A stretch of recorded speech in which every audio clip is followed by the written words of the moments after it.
Breaking news విద్యార్థి ప్రశాంత్ ఆత్మహత్య కేసులో అనేక అనుమానాలు తలెత్తుతున్నాయి. తల్లిదండ్రులు ఈ కోణంలో పోలీసులకు ఫిర్యాదు చేయడంతో అనుమానాస్పద మృతి కేసుగా నమోదు చేశారు పోలీసులు. స్టూడెంట్ ప్రశాంత్ స్కూల్ నుంచి ఇంటికి ఏ టైంకి వచ్చాడు, ఏం చేశాడు అన్న దానిపై తల్లిదండ్రుల స్టేట్మెంట్ రికార్డు చేశారు. అయితే ఈ కేసులో స్కూల్ మేనేజ్మెంట్, విద్యార్థుల స్టేట్మెంట్ కీలకంగా మారాయి. ఇక ఆత్మహత్య చేసుకోవడంతో ప్రశాంత్ డెడ్ బాడీని పోస్టుమార్టం కోసం గాంధీ హాస్పిటల్కు తరలించారు. రోజులాగే స్కూల్ నుంచి వచ్చిన ప్రశాంత్ డ్రెస్ చేంజ్ కోసం బాత్రూమ్ కి వెళ్లి తలుపేసుకున్నాడని చెప్తున్నారు విద్యార్థి తండ్రి. ఇంతసేపటికి బయటికి రాకపోవడంతో తాము డోర్ పగలగొట్టి చూశామని, అప్పటికే ఊరేసుకుని కనిపించాడని తెలిపారు. బట్టలు ఆరేసుకోవడానికి కట్టిన వైర్ కు ఐడి కార్డ్ ట్యాగ్ తో ఊరేసుకున్నాడని చెప్తున్న ప్రశాంత్ తండ్రితో మా ప్రతినిధి Akram face to face. Chandanagar police station పరిధిలోని రాజేంద్ర రెడ్డి కాలనీలో ఈరోజు విషాదం చోటు చేసుకుంది. 4వ తరగతి చదువుతున్న 9 ఏళ్ల ప్రశాంత్ అనే బాలుడు అనుమానాస్పదంగా బాత్రూంలో ఈరోజు ఉరివేసుకొని విగత జీవిగా కనిపించాడు. అంటే తల్లిదండ్రులు గమనించేసరికి తను ఊపిరి ఆడకుండా ఆ బాత్రూంలో ఏదైతే వైర్ ఉంటుందో దానికి ఉరేసుకొని కనిపించినట్లు కూడా తెలుస్తోంది. హాస్పిటల్ తీసుకెళ్లే లోపే తను మృతి చెందానంటూ కూడా చెప్తున్నారు. ప్రస్తుతం మనతో ప్రశాంత్ తండ్రి ఉన్నారు. అసలు ఈ ప్రమాదం ఏ టైంకి జరిగింది, ఏంటి, అసలు ప్రశాంత్ ఎలా ఉండేవాడు, తన మానసిక పరిస్థితి ఏంటని తన మాటల్లో తెలుసుకుందాం. అన్న చెప్పండి, అసలు ప్రశాంత్ ఎలా ఉండేవాడు, అసలు ఈ ఆత్మహత్య అనేది ఏ టైంకి జరిగింది, మీకు ఏ టైంకి తెలిసింది? 4:20కి వదులుతారు. 4:20కి వెళ్తే 4:30 కల్లా వచ్చేసిండు. నడుచుకుంటూ వచ్చేసాడు. వాళ్ళ అన్నకు అయ్యారు కాబట్టి ఆయనకు 4:30కి వదులుతారు. ఆయన లేట్గా వస్తుంటారు 10 మినిట్స్. ఆయన వచ్చేటికల్లా ఈయన బాత్రూంలోకి పోయి బాత్రూమ్ నుంచి రాలేడు చిన్న అబ్బాయి ప్రశాంత్. రాకపోయేపటికల్లా వాళ్ళ మదరు ఇక్కడనే అంట్లు తోమబట్టుండే. మమ్మీ ఇంకా తమ్ముడు రాలేడంటే డోర్ కొట్టడానికి పోయింది. డోర్ కొట్టడానికి పోతే డోర్ తీయడం లేదు. డోర్ తీయడానికి పోయింది. అనుమానం వచ్చి అక్కడ పక్కన బిల్డింగ్లోకి పోయి అక్కడికి విండోస్లకి చూసింది. విండోస్లకి చూస్తే ఐడి కార్డ్తో అలా వైర్కి ఎలాడబడ్డట్లో కొట్టు పట్టింది. ఇమీడియట్గా డోర్ గుద్దేసి పక్కన వాచ్మెన్ వచ్చి డోర్ గుద్దేసారు. డోర్ గుద్దేసి హాస్పిటల్ తీసుకుపోయేటప్పుడు నాకు ఫోన్ చేశారు.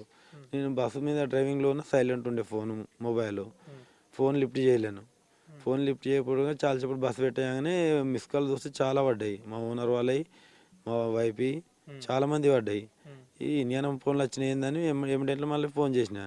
ఫోన్ చేయగానే ఎమ్మడే ఏమన్నారు, మెడికల్ హాస్పిటల్ తొందర రండి అని అన్నారు. ముందేమో చందనార్ విజేత పక్కన ఇంకోటి హాస్పిటల్ ఉంది కదా, దాంట్లో తీసుకుపోతే డాక్టర్ లేదన్నారు. అందులోకి మెడికవర్ పోయినాం. మెడికవర్ పోతే 90% అయితే లేదు, 10% అయితే ఉంది. అంటే అది కాదు, ప్రశాంత్ వాళ్ళ అమ్మ బాత్రూమ్ డోర్ ఓపెన్ చేసేసరికి ఆయన కొట్టుకుంటున్నా లేకుంటే ఏంది, మొత్తానికి స్పృహ లేదా? స్పృహ కొద్దిగా ఉంది లైట్గా. అంటే అప్పుడే చనిపోలేడు. ఊపిరి ఇమ్మన్నారు. మూతిలో పెట్టి ఊపిరి ఇసుకుంటే పోయింది వాళ్ళ మమ్మీ. నేను లేను ఇక్కడ, కానీ అక్కడ హాస్పిటల్ నేను ఇమీడియట్లా ఫోను ఇండియానా మిస్ కాల్ పడాయని ఫోన్ చేయగానే మా ఓనర్ వాళ్ళ కూతురు ఇట్లా ఉండే, అంకుల్ తొందరగా వచ్చి ఆ మెడికవర్ హాస్పిటల్ అనగానే తొందరగా స్పాట్లో ఆటో వేసుకుని వెళ్ళిపోయినా. పోగానే డాక్టర్లు కట్టిన ఏమేమి సార్ అది అని అంటే, ఏం లేదు 90% అయితే గ్యారంటీ ఇవ్వం, 10% చూస్తాము, 20 మినిట్స్ ఆగుండి అని చెప్పేసిండు. సార్ మరి చూడండి సార్, ఏమైనా అమౌంట్ ఏది ఉంటే నేను చూసుకుంటాను సార్, దానిదేం లేదు, మా బాబుని గడ్డకేసుకుంది చాలు అని మా భార్య నేను ఇద్దరం కాళ్ళ మీద పడ్డాము. సరే మా ప్రయత్నం మేము చేస్తున్నామని అన్నారు. మేము ముందు మళ్ళీ తర్వాత ఏం చేశారు, బాబుది ఆధార్ కార్డు బీదార్ కార్డు అడిగారు. అడిగినాక సరే అన్నాం. మళ్ళీ 10 మినిట్స్ ఆగినాం. సార్ అని మళ్ళీ వాళ్ళని పిలుస్తాం, ఒక్క నిమిషం ఆగన్నారు. లోపలికి పోయి వచ్చారు, లేదా అయిపోయిందని చెప్పేశారు. అంటే అది కాదన్న, 9 ఏళ్ళ బాబు అని అంటే ఆయనకు ఊహ కూడా తెలియదు. 4వ తరగతి చదువుతాడు. ఉరేసుకొని చనిపోయేంత మైండ్ సెట్ అసలు ఎట్లా వచ్చింది? అసలు ఎట్లా ఉండేటోడు? ఎప్పుడైనా ఈ గొడవలు, సార్లు కొట్టుడు అట్లా ఏమన్నా జరిగింది? అసలు ఏం జరిగింది? గొడవలు లాంటివి ఏం లేవు. ఆయన యాక్టివ్గా, పెద్ద ఆయన కంటే యాక్టివ్గా మంచిగా మాట్లాడతాడు. వాళ్ళని కొట్లాడినా చేసినా ఆయన కొట్టినా ఇంట్లో చెప్తాడు. వీళ్ళు నాకు భయపడతాడు, నా ముంగడ చెప్పుకున్న వాళ్ళ మమ్మీకి చెప్తాడు. అంతేగాని ఈరోజు ఏం చెప్పలేడు, ఏం మాట్లాడలేడు. సైలెంట్ ఉన్నాడు. బాత్రూంలోకి పోయాడు, అంతే. నాకు అంతకు మించి ఏం తెలియదు. సాయంత్రం 4:30 తన రోజులాగానే స్కూల్ నుంచి వచ్చాడు. వచ్చి రాగానే ఇంట్లోకి వెళ్లకుండా షూస్ అదంతా ఇడ్చి కూడా డైరెక్ట్గా బాత్రూమ్కి వెళ్ళిన పరిస్థితి.